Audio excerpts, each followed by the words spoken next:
Kamu bicara soal hak. Sejak kapan perempuan punya hak? Hah? Dimanapun perempuan hanya untuk kesenangan laki-laki. Halo sobat hebat pencinta film Indonesia, kumaha daramang? Semoga kita semua sehat-sehat selalu ya. Amin. Kabulkanlah ya Allah. Kali ini kita akan menyimak sebuah alur cerita film dari dalam negeri. Film produksi tahun 1990-an yang berjudul Jaka Suara. Mungkin kalian ada yang belum pernah menontonnya, dan dengan durasi film hampir 2 jam, mungkin kalian gak akan punya waktu untuk menontonnya. Maka dari itu, si Jem sudah siapkan rangkumannya untuk kalian. Sebagai info tambahan, film ini selain dibintangi oleh sang Raja Dangdut Rhoma Irama dan Camelia Malik, kita juga akan melihat akting Fiona Rosalinda saat berusia 10 tahunan, yang kini menjadi istri Eko Patrio. Juga ada bintang pop saat itu, Hedi Diana. Oke, tanpa banyak basa-basi lagi, kita langsung ke alur ceritanya. Sok kabarayun sadayana. Pada awal film, kita akan melihat segerombolan orang Portugis yang terombang-ambing di atas kapal di tengah laut. Adalah Kapten John da Costa. Ini dia sosoknya, yang kemudian hari akan sangat menyebalkan itu. Pimpinan dari gerombolan tersebut.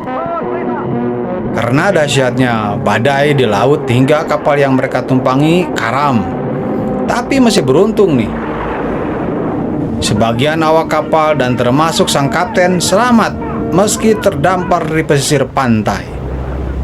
Singkat cerita, dengan sisa kekuatan tentara dan senjata yang mereka bawa, dengan cepat bisa menguasai salah satu daerah terpencil di tanah air.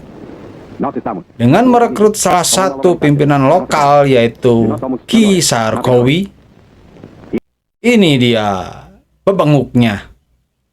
Mereka mulai melakukan penjajahan dan perampasan. Perampasan harta terhadap masyarakat kecil dan dengan alasan pajak atau upeti yang nggak kira-kira besarnya. Kayak di Konoha ya. Tapi kekejaman rejim John da Costa mendapatkan perlawanan dari salah satu kiai di kampung itu. Adalah Haji Abdullah. Ini dia sosoknya. Laknatullah. Berhentilah kau menghisap darah bangsamu, Sarkowi.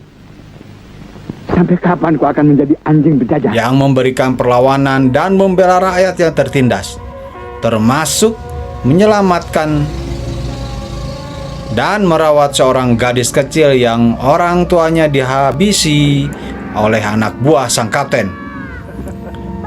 Mendengar laporan dari anak buahnya tentang adanya perlawanan dari Haji Abdullah, John da Costa murka dan bersama Ki Sarkowi beserta para krocok-kroconya langsung menyatroni rumah sang kiai.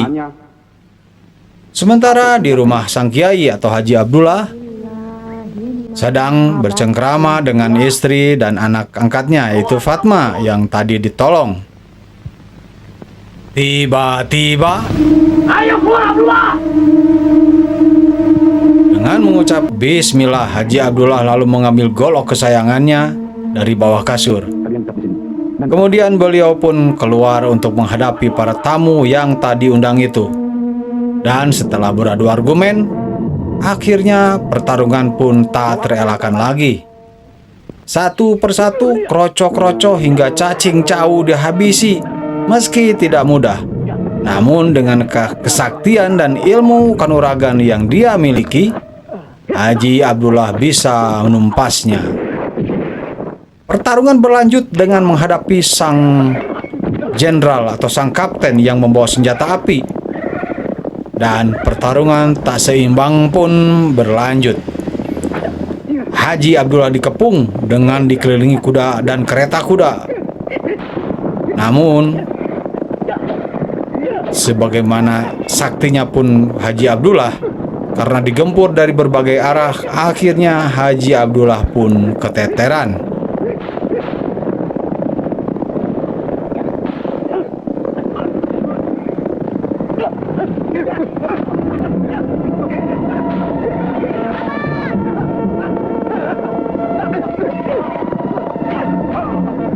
Dalam satu gerakan atau jurus terakhir, karena terdesak, Haji Abdullah meloncat terbang menyambar tangan John Da Costa yang akan menembak, hingga tangan sang kapten pun putus.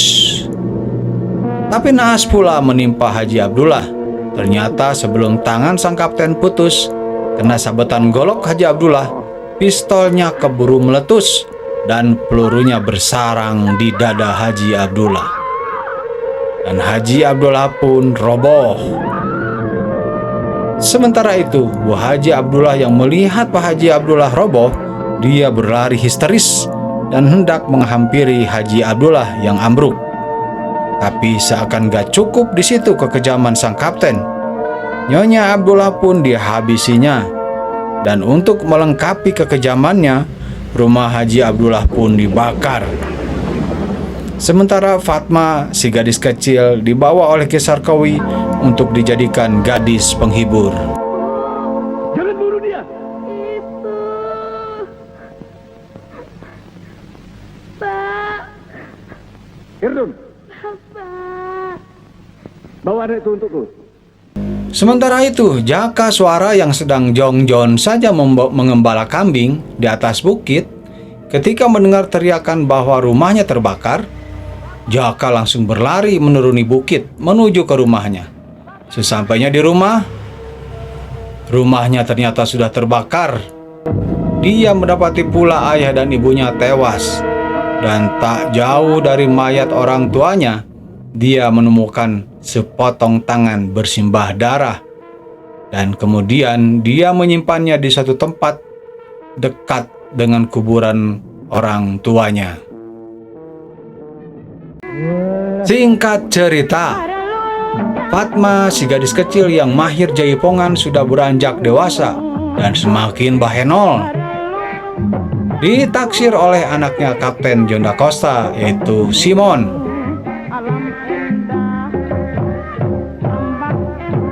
Meski Fatma menolak, tapi si Simon kekeh mengudak ingin memperistri Fatma. Seperti kejadian malam itu, Fatma sedang jaipongan dengan diiringi lagu jaipong Daun Pulus ciptaan Abah Gugum Gembira. Seusai jaipongan, Fatma dihampiri Simon dan hendak nyolek Fatma. Namun dengan tegas Fatma menolak dan menampar si Simon itu, hingga membuat kaget semua yang melihatnya. Fatma pun langsung berlari ke rumahnya, meski kemudian mendapat tamparan dari Ki Sarkowi. Music.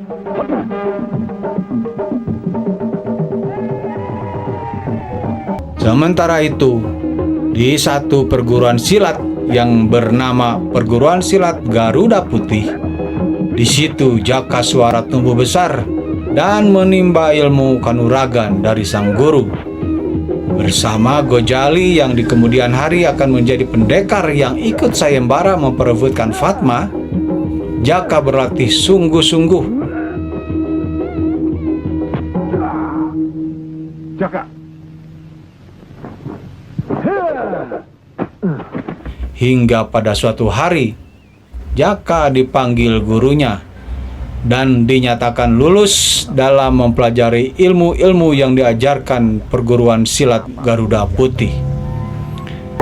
Jaka pun meninggalkan perguruan, melanjutkan perjalanan hidupnya dengan satu misi utama, yaitu amar ma'ruf nahi munkar.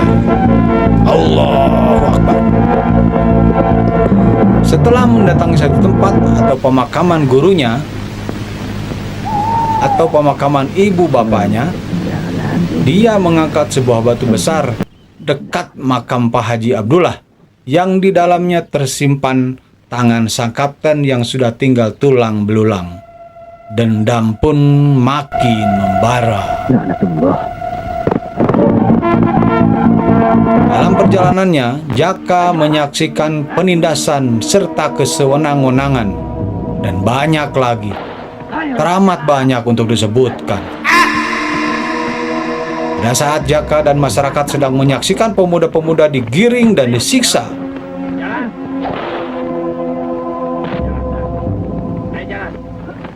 tiba-tiba ada kereta kuda berlari tak terkendali melintas di depan Jaka, serta ada perempuan berteriak minta tolong di atas kereta kuda tersebut. Melihat itu, Jaka yang memang berjiwa kesatria langsung mengejar kereta kuda tersebut dengan menunggangi kudanya.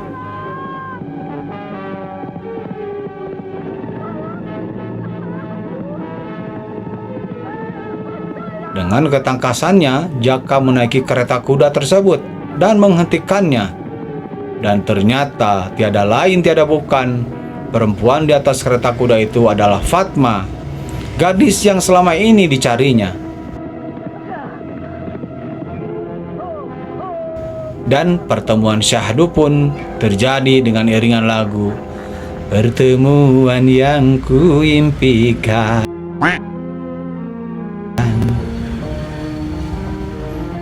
Dalam kesahduan tersebut, tiba-tiba Jaka dan Fatma sudah dikepung oleh Kapten John Da Costa dan anak buahnya. Setelah beradu argumen dan Jaka membuka identitas yang sebenarnya bahwa dia adalah anaknya Haji Abdullah dan berniat membalas dendam,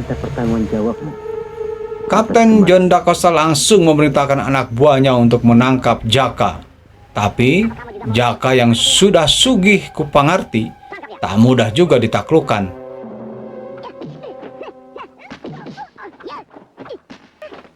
Bahkan anak buah Kapten John Da Costa satu persatu dilumpuhkan, hingga tibalah giliran Kapten John Da Costa.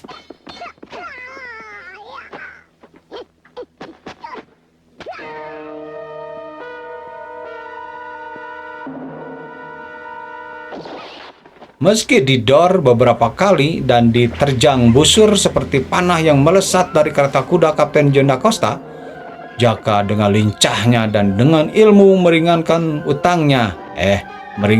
tubuhnya dapat menghindari serangan-serangan itu. Malah pada satu momen, John Da Costa terdesak dan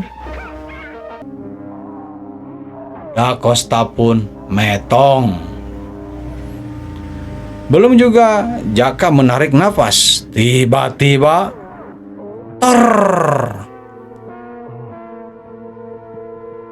suara letusan senapan. Karena dibokong dari belakang, Jaka pun tidak bisa menghindari peluru itu, dan peluru pun bersarang di kakinya. Melihat situasi yang tidak memungkinkan, Jaka pun dengan tertatih-tatih lari ke hutan dan dikejar oleh anak buah Simon ke dalam hutan. Namun dengan sisa-sisa tenaga, Jaka pun menghabisi anak buah Simon satu persatu di dalam hutan dengan cara gerilya.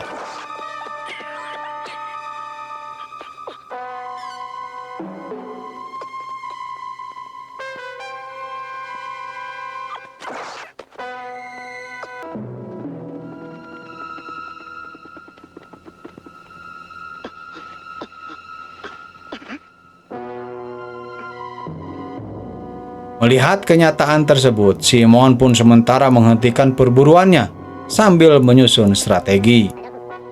Simon yang melanjutkan kekuasaan bapaknya ternyata lebih kejam dari bapaknya. Dengan mengumpulkan warga untuk mencari Jaka, namun hasilnya nihil. Aku yakin kau bisa membantu. Apa maksudmu? Akhirnya Simon punya rencana. Dia mengatur siasat dan strategi untuk menangkap Jaka dengan memanfaatkan Fatma.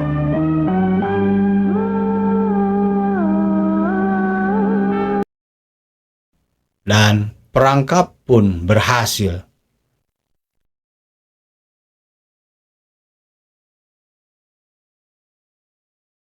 Jaka ditangkap dan dijebloskan ke tahanan. Namun di siang hari Jaka dan pemuda-pemuda lainnya dipaksa bekerja di pertambangan dengan siksaan dan tanpa diberi makan dan minum. Dalam satu kunjungan Simon ke pertambangan, dia mengatakan akan mengadakan sayembara memperebutkan Fatma dengan mempertandingkan jawara-jawara silat di seluruh daerah. Dan salah duanya adalah Gojali dan Jaka Suara dari perguruan silat Garuda Putih. Tapi liciknya Simon gak tanggung-tanggung. Karena takut Jaka memenangkan sayembara tersebut, dia sengaja merantainya dengan tidak memberikan makan dan minum selama 7 hari sebelum pertandingan. Tapi namanya orang baik selalu beruntung. Masya Allah. Fatma yang sudah mengetahui bahwa Jaka adalah kakak angkatnya, di malam terakhir sebelum hari H sayembara, dia menyelinap ke dalam tahanan. Setelah menakol penjaga penjara, dia mengantarkan madu dan susu untuk Jaka.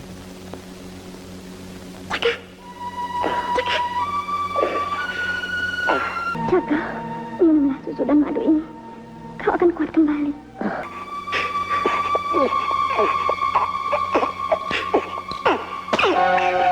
Meski sempat tumpah karena saking excitednya atau saking hausnya mungkin si Kang Jaka ini, susu dan madu itu tumpah. Namun, meski begitu, Jaka masih bisa meminumnya, meski hanya yang tertinggal di atas kainnya Fatma. Kenapa ya, kok kainnya masuk ke dalam nih? Aduh, ada tengarti ya. Haha, baiklah ngaran lagi film. Esoknya, sayembara pun dimulai. Dibuka oleh Ki Sarkawi dengan menyampaikan aturan dan hadiah yang akan didapatkan oleh para pendekar. Saudara-saudara sekalian, seperti yang pernah diumumkan, mereka tidak akan. Ada juga yang mencibir karena hadiah-hadiah itu tidak mungkin diberikan. Biasa, hanya janji-janji tinggal janji, bulan madu hanya mimpi. Hehe, kayak janji anggota DPR tuh. Petarung yang akan meramaikan sayembara diantaranya Jakung, Kondang, Karjat, Gojali, dan Jaka Suara.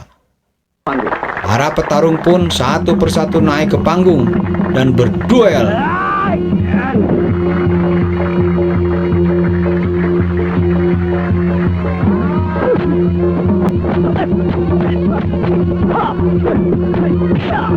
Dari yang pertama hingga yang ketiga gugur.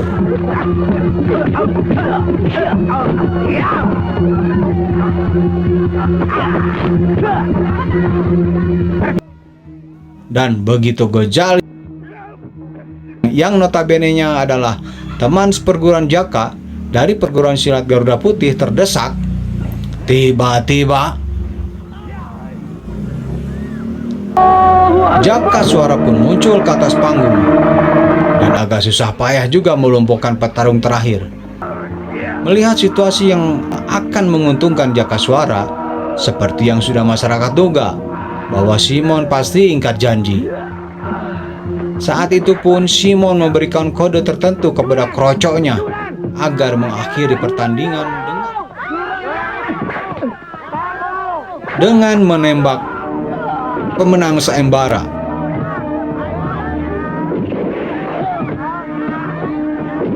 Dan setelah itu situasi pun jadi chaos. Simon pun dengan kelicikannya menyandera Fatma dan membawanya ke dalam markasnya. Tapi Jaka Suara pun tak tinggal diam, lalu mengejar Simon ke dalam markasnya. Sementara itu guru silat Jaka Suara dan masyarakat yang lain melumpuhkan Ki Sarkawi.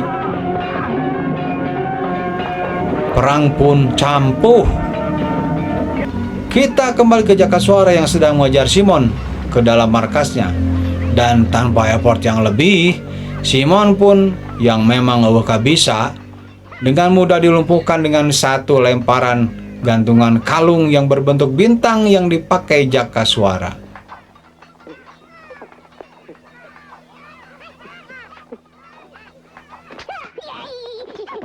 Simon pun tumbang. Sementara itu Fatma, saat melihat Simon tumbang, dia menghampiri jasadnya yang membuat Jakaswara agak bengong dan cemburu. Dikira Fatma akan menangisi kepergian Simon, tapi ternyata Fatma hendak mengambil gantungan kalung yang berbentuk bintang itu dari sebelah jasadnya Simon.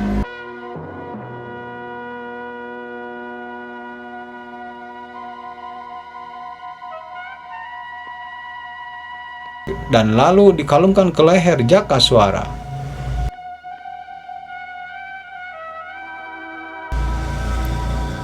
Di situ Jaka plong. Merasa lega, dikira Fatma berat ditinggal Simon, ternyata sungguh mengharukan dan akhirnya sepasang kekasih ini pun bersatu kembali. Dan film pun tamat. Sungguh ending yang terlalu. Sesuai gaya khas Rhoma Irama, film ini menampilkan 5 lagu yang mengiringi adegan romansa. Seperti Kaulah Muda, Pantun Pinuntun, Bulan Bintang, Pertemuan yang sangat melegenda itu, dan Derita di Atas Derita. Lagu-lagu ini memperkaya nuansa emosional dan romantis antara Jaka dan Fatma. Mohon maaf atas segala kekurangan. Wabillahi taufiq wal hidayah. Wassalamualaikum warahmatullahi wabarakatuh.